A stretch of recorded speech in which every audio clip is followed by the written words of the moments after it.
یاد بگیرید خودتان را دوست داشته باشید. از همین الان شما هیچ وقت جوانتر، جذابتر و پر انرژیتر و کم مسئولیت‌تر از امروز نمی‌شوید. با کم بودنتان وقتتان را تلف نکنید. شما فوق‌العاده‌اید.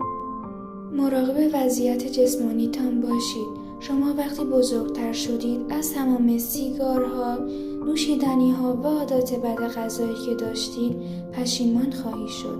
میدونم دارین به چی فکر میکنین. دنیا 2 روزه. اما اگه بیشتر از 2 روز بود چی؟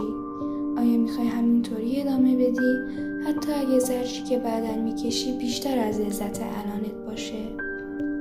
به سلامتیتان اهمیت دهید و از همین الان این رژیم غذایی فوق‌العاده را رعایت کنید. این رژیم غذایی اینه: از فکر کردن به مردم دست بکشید. 90%شان را میبینید. 99